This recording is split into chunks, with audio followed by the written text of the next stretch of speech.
Hello future leaders, welcome to Unacademy. मेरा नाम है Yuvraj Singh Shekhawat and as I always say be a spokesperson for India. अब पाकिस्तान के deputy prime minister Ishaq Dar ने एक बहुत ही शॉकिंग और बड़ा कन्फेशन या फिर आप कह सकते हो एडमिशन दिया है साफ साफ नेशनल टीवी के ऊपर, जहां पे उन्होंने ये कहा कि जिस तरीके से इंडिया ने स्ट्राइक्स करी, स्पेशली उनके एयर बेसिस पे, उसके बाद में इन्होंने फोर्सफुली ये ऐसी सिचुएशन में आ चुके थे जिसकी वजह से इंडिया के साथ में इन्हें सीजफायर करना पड़ गया। अब जो भी पहले क्लेम्स किए जा रहे थे, चाहे से पाकिस्तानी प्राइम मिनिस्टर शहबाज शरीफ हो या फिर बड़े-बड़े पाकिस्तानी पॉलिटिशियंस, ऑफिशियल्स या मिलिट्री ऑफिशियल्स हो, जो ये कह रहे थे कि we have given strong answers to India. कहीं न कहीं जो भी वो कमेंट्स पास किए गए, दे वर शैलो, दे वर हॉलो और वो खोखले नज़र आते हैं, जब से इन्होंने ये साफ-साफ एडमिट किया है। मैं इसका आपको वीडियो भी दिखाऊँगा कि किस तरीके से इन्होंने नेशनल टीवी पे आके ये चीज़ साफ-साफ एडमिट करी और इससे ये साफ-साफ ज़ाहिर हो जाता है कि जो डोनाल्ड ट्रंप ये कह रहे थे कि मेरी वजह से ये सीज़फायर हुआ है, मेरा इसमें बहुत बड़ा रोल रहा है, मैंने उनसे इन दोनों नेशन से ट्रेड्स के बारे में बात करी और मैंने ये कहा कि अगर आप सीज़फायर कर लेते हैं, तो हम जो है आपके साथ में, दोनों देशों के साथ में अच्छी ट्रेड करेंगे। अब इवन जब ये इस चीज़ के बारे में बात कर रहे थे, तो उन्होंने स्पेसिफिकली यही कहा कि जिस तरीके से इंडिया ने हमारे एयर बेसेस पे अटैक किया, उसने हमें फोर्स किया, उसकी वजह से हम सीज़फायर तक आए। अब इन जो 2 एयर बेसेस का नाम ये बता रहे हैं, एक है आपका नूर खान एयर बेस जो कि रावलपिंडी में है और एक आपका है शौरकोट एयर बेस जो कि पंजाब प्रोविंस के अंदर लाई करता है। स्पेशली इन्हीं दोनों एयर बेसेस का नाम आपके पाकिस्तान के जो डेप्यूटी प्राइम मिनिस्टर हैं, इशक दर ने लिया है। इवन 3 हफ्ते पहले आपको ये भी पता होगा, जो पाकिस्तान के प्राइम मिनिस्टर हैं शहबाज शरीफ, उन्होंने भी ये कहा था कि जिस तरीके से ने इंडिया ने ब्रह्मोस को लॉन्च किया पाकिस्तान की धरती के ऊपर, उसकी वजह से जो पाकिस्तान एक ऑफेंसिव अटैक प्लान कर रहा था, उसको भी उन्होंने नाकाम कर दिया। इस चीज़ को भी शहबाज शरीफ ने एडमिट किया था। बट ये सारे के सारे लीडर्स, चाहे से मिलिट्री ऑफिशियल्स हों या फिर पॉलिटिकल ऑफिशियल्स हों, ये चीज़ एक्सेप्ट नहीं कर रहे थे कि वी अप्रोच्ड इट। हालाँकि जब हमारे फॉरेन सेक्रेटरी विक्रम मिस्री ने प्रेस ब्रीफिंग दी थी, तो उन्होंने कहा था कि जो पाकिस्तान के डीजीएमओज़ हैं, they have called us and after lot of deliberation and discussion, we have come to a point where we have decided कि अब हम सीज़फायर करना चाहते हैं। हालाँकि इनकी तरफ से कोई स्टेटमेंट नहीं आ रहे थे, ये बस यही कह रहे थे कि हमने इंडिया को करारा जवाब दिया है, we have given strong answers. But इस स्टेटमेंट के बाद में, इस कन्फेशन के बाद में बहुत सारी चीज़ें बाहर निकल के आती हैं। पहली चीज़, कितना डोनाल्ड ट्रंप का रोल था, क्या रियल में रियलिटी थी और क्या जो ये पॉलिटिकल ऑफिशियल्स और मिलिट्री ऑफिशियल्स कह रहे थे, उनकी बात में कितनी सच्चाई थी।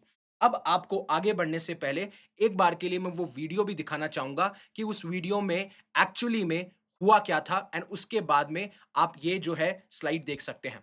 Have a look at this video. और प्राइम मिनिस्टर ने ऑथराइज किया आर्म फोर्सेस को, डिटेल तय हो गई कि हमने क्या रोल आउट करना है और वो हमने 4 बजे के बाद शुरू किया। ये उनकी फिर एक बदकिस्मती मैं कहूँगा इंडिया की कि उन्होंने 2:30 बजे फिर वही हरकत कर दी कि जी नूर खान एयरबेस पे, शोरकोट एयरबेस पे, 2 एयरपोर्ट्स पे उन्होंने फिर अटैक किए उसी रात को, 6 और 7 की दरमियानी रात को।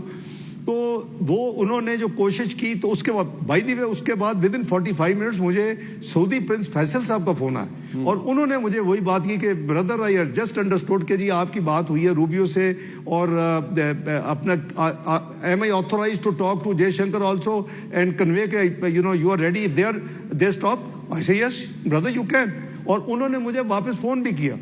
प्रिंस फैसल ने को 20-25 में फोन किया कि मैंने जयशंकर साहब को ये कह दिया। तो बात यह कि अगर ये उन्होंने अपना किरदार अदा किया है और वो क्रेडिट लेते हैं, 13 दफा ले ले, 130 दफा ले लें, हमें उसको वेलकम करना चाहिए। अब इन्होंने साफ-साफ यहाँ पे सऊदी अरेबिया के जो प्रिंस हैं, उनका सबसे बड़ा मेजर रोल दिखाया है, ना कि डोनाल्ड ट्रंप का। और आपने सुना होगा इन्होंने कहा 13 दफ़े ले ले, 130 दफ़े ले ले, हमें उससे कोई प्रॉब्लम नहीं है क्योंकि हाँ, उन्होंने एक बहुत बड़ा इम्पोर्टेंट रोल निभाया था। अब एक बार मैं दोबारा से बताता हूँ इन्होंने एक्चुअली में कहा क्या है। ये एक अटैक प्लान करने वाले थे इंडिया के ऊपर।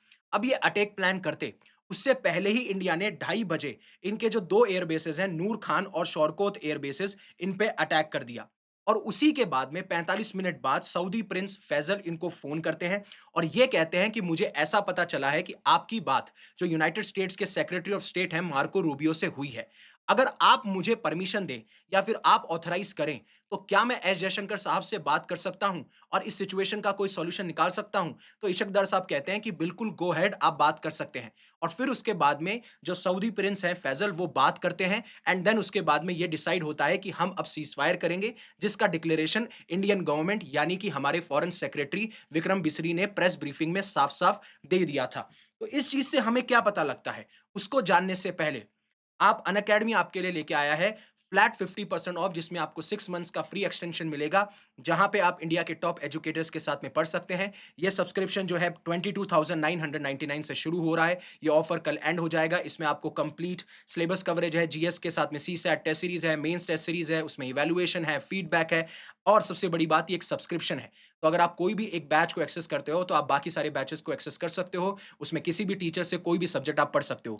अगर आपको मेरा कोड यूज़ करना है, दैट इज़ यूवी पाजी वाला यूवी, उन्होंने मार दी 50। अगेन हम आपके लिए एक रैंकर सक्सेस प्रोग्राम भी लेके आए हैं जस्ट ₹1 के अंदर। डिस्क्रिप्शन में आपको उसका लिंक मिल जाएगा।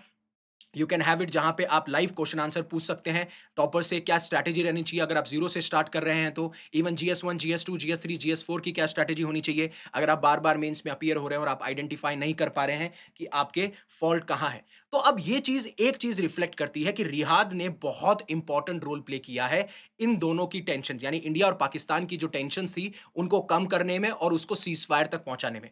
हालांकि दर ने यह भी बताया कि हम यूनाइटेड स्टेट्स के पास में भी गए थे इस आशा से कि कोई मिलिट्री एस्केलेशन इंडिया के द्वारा नहीं बढ़े। तो अब ये चीज इनडायरेक्टली ये रिफ्लेक्ट कर रही है कि यूनाइटेड स्टेट्स का इतना बड़ा रोल नहीं था, रोल था सऊदी अरेबिया का। रोल था सऊदी अरेबिया के प्रिंस फैजल का, जिस तरीके से उन्होंने इंडिया और पाकिस्तान के आप बोल सकते हो जो ऑफिशियल्स हैं उनसे बात करके यहां सीजफायर तक आए। अब जो दर का कन्फेक्शन है, जो मैंने आपको साफ-साफ बताया, ये कॉन्ट्राडिक्ट करता है जैसे क्लेम्स पहले पाकिस्तानी प्राइम मिनिस्टर शहबाज शरीफ और उनके मिलिट्री और आपके जो बोल सकते हो ब्यूरोक्रेटिक ऑफिशियल्स के द्वारा किए गए। आप सभी को याद होगा कि इंडिया ने बहुत ही प्रिसिजन स्ट्राइक्स कैरिड आउट की थी ऑपरेशन सिंदूर के तहत, जहां पे जो टेरर बेसेस थे, जो टेररिस्ट थे, उनके ऊपर टारगेट किया, चाहे से वो पाकिस्तान के अंदर हो या पाकिस्तानी ऑक्यूपाइड कश्मीर के अंदर हो। क्यों किए गए थे? क्योंकि हमारे यहाँ पे पहलगाम टेरर अटैक हुआ, जिसकी रिस्पॉन्सिबिलिटी ली थी द रेजिस्टेंस फ्रंट ने, जो कि लिंक था लश्कर ए तैयबा से, जिसके बेसिस हमें पाकिस्तान में मिलते हैं। पाकिस्तान ने हमारी इंडियन मिलिट्री बेसिस पे टारगेट करने की कोशिश करी 8, 9 और 10 को, लेकिन इंडिया ने स्ट्रांगली रिस्पॉन्ड किया, जिससे कि जो भी पाकिस्तान के अटेम्प्ट्स थे उनको फॉइल किया गया और हम जितना मैक्सिमम डैमेज कर सकते थे उतना मैक्सिमम डैमेज हमने किया पाकिस्तान के अंदर। और इसी के तहत फॉरेन सेक्रेटरी जो हमारे विक्रम मिस्री थे, उन्होंने सीजफायर को अनाउंस किया। अब आप सभी को पता होगा कि डोनाल्ड ट्रंप ने फिर भी आसिम मुनीर को वॉशिंगटन यानी यूनाइटेड स्टेट्स बुलाया, जिससे वो उनसे मुलाकात कर सकें और इनकी मीटिंग एक लंच के दौरान हुई। वहीं पे ट्रंप एकदम से यू टर्न ले लेते हैं।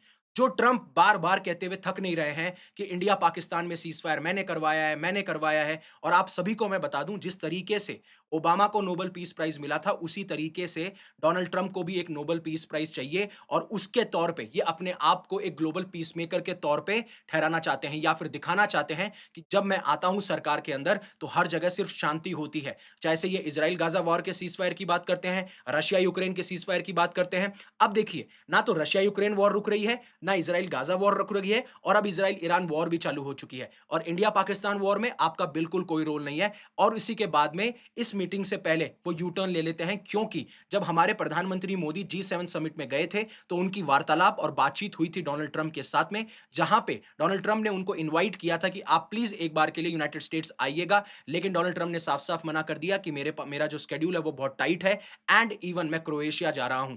और इसका अनाउंसमेंट किया हमारे फॉरेन सेक्रेटरी विक्रम मिस्री ने, जहां पे उन्होंने साफ-साफ ये क्लैरिफिकेशन दिया कि ना तो कोई ट्रेड डील पे बात हुई है और ना ही हम ये एक्सेप्ट करेंगे कि कोई थर्ड पार्टी का मीडिएशन है, जब भी हम बात करते हैं इंडिया पाकिस्तान के मुद्दों पर, कोई भी वो मुद्दा हो। और इन सारी चीज़ों पे बात की गई। अब जिस तरीके से ट्रम्प ने जब यू टर्न लिया तो उन्होंने कहा कि मैं दोनों लीडर्स को क्रेडिट देना चाहूँगा, जिस तरीके से उन्होंने इंडिया और पाकिस्तान जो लीडर्स हैं, उनको मैं क्रेडिट देना चाहूँगा, जैसे वो सीज़फायर उन्होंने करी। ये बहुत ही ज़्यादा स्मार्ट पीपल हैं जो कि वॉर उन्होंने आगे इनिशिएट नहीं करी। पीएम मोदी और मुनीर ने बहुत इंपॉर्टेंट रोल प्ले किए। अब देखिए, हमारे यहाँ पे प्राइम मिनिस्टर की बात की जा रही है, लेकिन पाकिस्तान में आप बात कर रहे हैं पाकिस्तानी आर्मी चीफ यानी कि फील्ड मार्शल या कि फ्रॉड मार्शल की। यानी कि आप एक आर्मी चीफ को इक्विवेलेंट बता रहे हो वहां की डेमोक्रेसी में जो प्राइम मिनिस्टर बैठा है उसके बराबर, राइट? तो ये साफ-साफ दर्शाता है कि किस तरीके से पाकिस्तान के अंदर आर्मी का कंट्रोल बहुत बढ़ा हुआ है। अब जब डोनाल्ड ट्रंप ने पाकिस्तानी आर्मी चीफ को होस्ट किया, तो व्हाइट हाउस ने साफ-साफ ये कहा कि पार्टली हमने ये लंच और ये मीटिंग इसलिए भी रखी है, क्योंकि आसिम मुनीर चाहते हैं डोनाल्ड ट्रंप को नोबेल पीस प्राइज़ मिले। मैं आपको पहले भी कह चुका हूँ, ये चाहते हैं और दोनों ने अपनी इमेज को बहुत बोस्ट किया, बहुत बढ़ा-चढ़ा के बोला। जहाँ डोनाल्ड ट्रंप अपने आप को पीस मेकर के तौर पे बोलते हैं, तो आसिम मुनीर बोलते हैं कि मैं एक बहुत ही बड़े लेवल पे एक ग्लोबल एक्टर हूँ, जो कि बहुत इम्पोर्टेंट लोगों से मिलता है, चाहे वो तुर्की हो, अज़रबैजान हो, अब यूनाइटेड स्टेट्स के प्रेसिडेंट डोनाल्ड ट्रंप हो। तो ये साफ-साफ पाकिस्तान की स्थिति या फिर वहाँ की सिचुएशन को दर्शाता है कि जिस डेमोक्रेसी के तहत लोगों ने जिस प्राइम मिनिस्टर को चुना, वो जाके इन बड़े-बड़े लीडर से नहीं मिल रहा है, वो फॉरेन पॉलिसी परस्यू नहीं कर रहा है, वो डेमोक्रेटिक इंटरेस्ट के बारे में बात नहीं कर रहा है। एक इंसान वो कर रहा है जो पाकिस्तान का आर्मी चीफ है, जो अपने आप को सेल्फ प्रमोट करके फील्ड मार्शल, फ्रॉड मार्शल बना लेता है। तो ये पाकिस्तान की एक बहुत ही बुरी दुर्दशा और सिचुएशन को दर्शाता है। अब जब ये मीटिंग करी गई तो सबसे बड़ी बात ये थी, ऑब्वियस सी बात है कि कोई ना कोई मकसद रहा होगा। एक मकसद तो ये था आसिम मुनीर के थ्रू ये बुलवा दिया कि डोनाल्ड ट्रंप को जो है नोबेल पीस प्राइज़ दिलवा दो। दूसरा ये था, जिस तरीके से इज़राइल और ईरान का कॉन्फ्लिक्ट चल रहा है, तो ट्रंप चाहते हैं कि अपनी मजबूती हो वेस्ट एशिया और साउथ एशिया रीजन में, तो पाकिस्तान जो भी मिलिट्री बेसेस या फिर जो भी सी पोर्ट्स या रीजनल बेसेस प्रोवाइड कर सकता है, जिससे कि यूएस अपनी पकड़ बना पाए इन रीजन्स के अंदर। साथ-साथ में ये क्या करेंगे, इस एवज में यूनाइटेड स्टेट्स इनको देगा advance missiles, advance technology, advance fighter jets, यहां तक कि F-35 देने की बात की जा रही है। क्योंकि रिसेंटली हुआ ये था कि बाइडेन एडमिनिस्ट्रेशन के दौरान जो पाकिस्तान है वो ज्यादा टिल्ट कर रहा था चाइना और रशिया की तरफ। वहीं से डिफेंस इक्विपमेंट्स आ रहे हैं, वहीं से मेजर ट्रेड हो रही है। अमेरिका ने एक लगभग साथ छोड़ दिया था, स्पेशली जब अमेरिका अफगानिस्तान से विड्रॉ कर लेता है 2021 के अंदर। तब से ही हमें कुछ ज्यादा इनका इन्वॉल्वमेंट देखने को नहीं मिलता है, डिस्कशन देखने को नहीं मिलते हैं when it comes to United States and Pakistan. But अब डोनाल्ड ट्रंप ऐसा नहीं चाहते, क्योंकि डोनाल्ड ट्रंप शायद जानते हैं कि पाकिस्तान एक ऐसा प्लेयर है जिसको मैं पपट की तरह इस्तेमाल कर सकता हूं। इसकी जो जरूरतें होंगी वो उसको टाइम टू टाइम देता रहूंगा, और जो भी कोई ग्लोबल पावर आगे बढ़ने की कोशिश करेगी, मैं पाकिस्तान को मोहरा बना के उस ग्लोबल पावर को हटा दूंगा। जब चाइना का राइज होगा तो मैं इंडिया को आगे खड़ा कर दूंगा, जब इंडिया का राइज होगा तो मैं पाकिस्तान को आगे खड़ा कर दूंगा। ईरान जब आगे उड़ने लगेगा तो मैं पाकिस्तान जिस तरीके से ईरान के ऊपर एक सर्विलेंस स्टेट की तरह काम कर सकता है, इंटेलिजेंस और लॉजिस्टिकल सपोर्ट प्रोवाइड कर सकता है, मैं इन तरीकों से अपनी प्रेजेंस इस साउथ एशिया में और स्पेशली इंडो पैसिफिक रीजन में अपने आप को और ज्यादा इफेक्टिवली प्रोग्रेस करते हुए दिखाऊंगा, क्योंकि उन्हें सबसे बड़ा डर है चाइना का, फिर उसके बाद में डर है इंडिया का। यूनाइटेड स्टेट्स कभी नहीं चाहता कि एक ऐसा नेशन जो उनसे ज़्यादा पावरफुल बने। कोई भी नेशन उनसे ज़्यादा या उनके बराबर आने की कोशिश करता है, तो इस तरीके के टर्मॉइल या फिर इस तरीके के ऐसे पपेट्स का इस्तेमाल करके उसको नीचे लाने की कोशिश की जाती है। और ये बहुत दूर नहीं होगा कि एक टाइम आ सकता है कि जब इंडिया बहुत ज़्यादा ग्रो करने पड़े, तो पाकिस्तान का इस्तेमाल किया जाए हर एक तरीके से, जहाँ पे यूनाइटेड स्टेट्स इनडायरेक्टली सपोर्ट कर रहा होगा। वही चीज़ ब्रह्मचलानी ने कहा है कि ये साफ-साफ आप देखिएगा, ईरान के बारे में डिस्कशन तो होगा, लेकिन ये बहुत बड़ा एक्ट है जहाँ पे इवन टारगेट किया जा रहा है न्यू दिल्ली इंडिया को, जिससे कि यूनाइटेड स्टेट्स पाकिस्तान और इंडिया को बैलेंस करना चाहता है, जो वो कोल्ड वॉर एरा के टाइम पे किया करता था। चाहे से अफगानिस्तान में जब सोवियत यूनियन का इन्वेजन हुआ तो यूनाइटेड स्टेट्स ने पाकिस्तान की मदद ली। फिर उसके बाद में जब 2001 के अंदर 2011 के अंदर वॉर ऑन टेरर हुई अफगानिस्तान के अंदर, तब यूएसए ने पाकिस्तान की मदद ली। तो पाकिस्तान की हमेशा मदद लेता रहता है, क्योंकि ये रीजन बहुत ज्यादा कन्फ्लिक्टेड है, और जो सुपर पावर ग्रो भी होगा तो वो इसी रीजन से होगा, और वही चीज यूनाइटेड स्टेट्स नहीं चाहते, और इसी चीज के बारे में ब्रह्मचलानी साहब ने भी कहा है।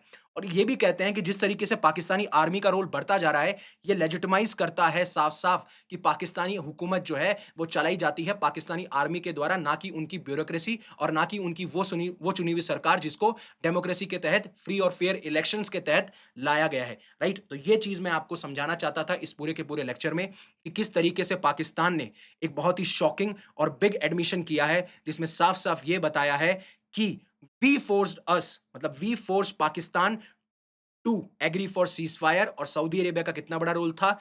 डोनाल्ड ट्रंप का बिल्कुल नहीं रोल था, और इस प्रेजेंट सिचुएशन में कहां पाकिस्तान और यूनाइटेड स्टेट्स स्टैंड करते हैं। So thank you very much for giving me your precious asset, that is your time. Stay safe, stay happy, take care. Jai Hind, जय भारत।